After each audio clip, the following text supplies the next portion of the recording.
अस्सलाम वालेकुम नाज़रीन। एक लम्हा, जी हाँ, ज़िंदगी में अगर ऐसा आ जाए जहाँ पे आपको एक ऐसी गलती करने का मौका मिल जाए और आप फैसला ना कर पाए और फिर वो गलती आपके गले में पड़ जाए।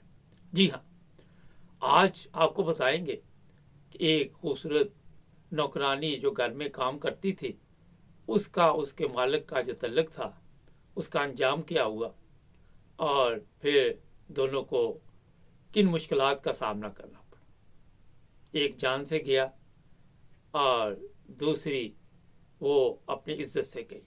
जी हाँ, किस्सा कुछ यूं है कि किसी को नौकरानी की ज़रूरत थी और ठीक ठाक बिजनेसमैन था वो। बड़ी अच्छी ज़िंदगी गुजर रही थी।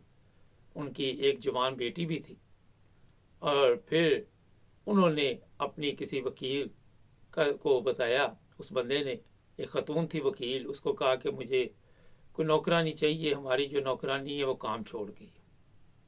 उस वकील ने कहा, जनाब कोई बात नहीं, हमारे जो घर काम करती है उसी को आपके घर में भेज दिया जाएगा और वो बड़ा अच्छा काम करती है। और फिर इसी तरह वो नौकरानी इनके घर भी आ गई और काम शुरू कर दिया।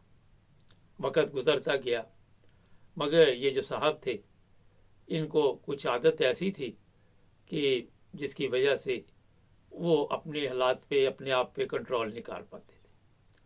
ऑफिस में भी 6-7 लड़कियां काम करती थी, उनके साथ भी उनके तल्लकात ठीक तो थे, मगर बड़ी जल्दी वो फ्री हो जाते थे।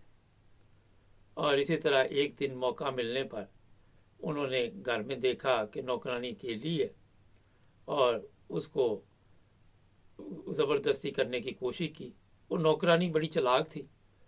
उसने कहा कि नहीं, मैं क्योंकि एक शादीशुदा हूँ और अगर ये बात बाहर निकल गई, आप भी जवान बेटी के बाप है। और फिर नौकरानी को एक चालाकी सूझी। उसने मालिक से कहा कि मुझे 5 लाख रुपए चाहिए। और इस तरह वो मालिक जो था, उसने 5 लाख रुपए दे दिए। अब जब वो उसने कहा जी ये पैसे वापस दो, तो वो नौकरानी कहने लगी कि मेरे पास तो है नहीं, 1 महीने के लिए या 2 महीने के लिए थे।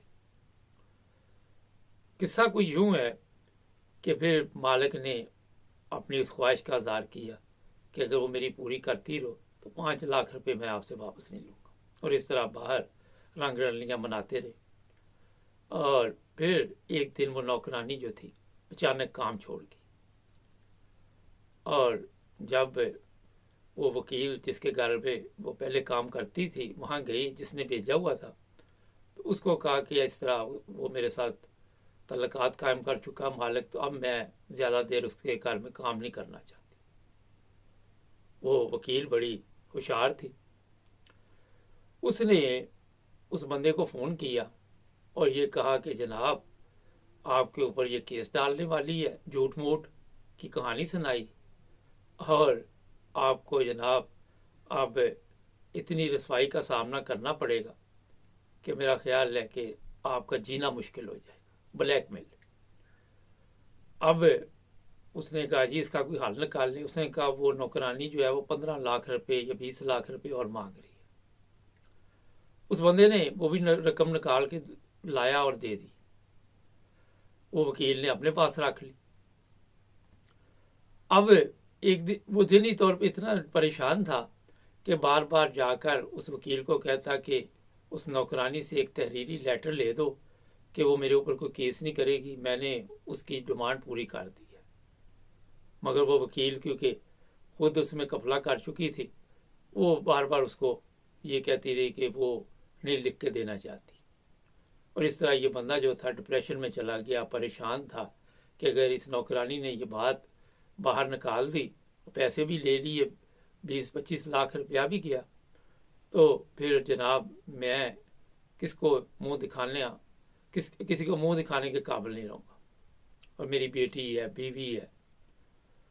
और फिर ये बंदा इतना परेशान हुआ कि वो बार बार उस वकील को कहने लगा।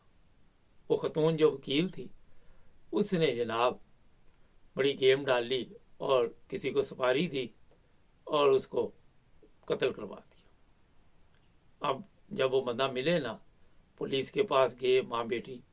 पुलिस ने इंक्वायरी की, सब कुछ किया, मगर फिर भी ना मिले। और जब उस वकील से बात की कि आपके तो बड़े अच्छे तल्लुकात थे, तो वो कहने लगी वो परेशान था, वो इधर उधर की बातें बताकर घुमाने फराने लगी। लेकिन ये बात ज़्यादा देर छुपी ना रही, और फिर पुलिस ने जब अपने खबरियों को लगाया तो पता चला कि जिन लोगों ने कत्ल किया है वो पहले भी इस तरह के काम कर चुके। और फिर जब उनसे पूछगिछ की तो वकील का नाम आया। उस नौकरानी को पता ही नहीं था कि मैंने तो 5 लाख लिए थे, ये 15-20 लाख ये भी ले चुकी है। और फिर उस वकील को भी गिरफ्तार किया गया। 2 जो कातिल थे उनको भी गिरफ्तार किया गया। जब उनसे पूछा गया कि उसकी लाश किधर है तो उन्होंने कहा कि वो तो हमने भट्टी में जला दी और उसका नामो निशान ख़त्म हो गया। इस तरह एक हंसता बसता घर बर्बाद हो गया। ना उसकी बीवी को ये यकीन आए जब पुलिस ने उनको मुकम्मल कहानी सुनाई, ना बेटी को यकीन आए। और फिर ये भी तीनों जो थे जेल में गए। नौकरानी को छोड़ दिया गया क्योंकि उसको तो पता ही नहीं था इस चीज़ का कि गेम क्या हुई है। तो इसमें बात जो आपको मैं बताने वाला हूँ, यहाँ आप देखते हैं पाकिस्तान हो हिंदुस्तान हो, घरों में नौकरानियाँ भी होती हैं और नौकर भी होते, और ऐसे काम अगर वहाँ पे शुरू हो जाए, होते हैं, ये नहीं कि नहीं होते, तो घरों के घर बर्बाद हो जाते, ब्लैकमेल किया जाता है। आजकल तो आपको पता है वीडियो कैमरे का दौर है, हर एक के हाथ में पकड़ा हुआ है। छोटे छोटे खुफिया कैमरे निकले हुए हैं। सोशल मीडिया पे बकायदा बताया जाता है कि आपने किसी की रिकॉर्डिंग करनी है तो ये कैमरा खरीदें, आप लगा दें, पता ही नहीं चलेगा। या दूसरी रिकॉर्डिंग, आप किसी के साथ बात कर रहे हैं तो वो भी हो जाती है।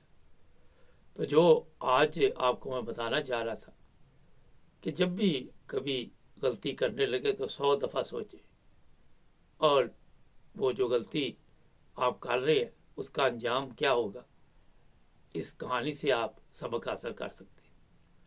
ये बिल्कुल सच्चा वाक़या है, क्योंकि हम नाम नहीं लेना चाहते लोगों के, लेकिन आज वो तीनों लोग जेल में हैं। कारोबार ख़त्म हो गया उस बंदे का, माँ बेटी जो है वो परेशान, और उनके अपने हालात हुए ख़राब। और उस बंदे ने अपनी एक गलती की वजह से एक लम्हा ऐसा आया जिसमें वो फैसला गलत कर पाया और अपना भी घर बर्बाद कर दिया, और अपनी बेगम और बेटी का जो ये सुनकर हाल हुआ उसका अंदाज़ा मेरा हर वही लगा सकते हैं। नाज़रीन, हमारे चैनल को सब्सक्राइब करें, जुड़े रहें हमारे साथ ताकि और भी प्रोग्राम देखते रहें। अपना ख्याल रखें। हमें आप टिकटॉक पे भी आप देखते हैं लाइव, हमें प्रोग्राम लाइव वहाँ पे शुरू किए हुए हैं, वहाँ पे भी आइए और फॉलो कीजिए। अल्लाह हाफ़िज़।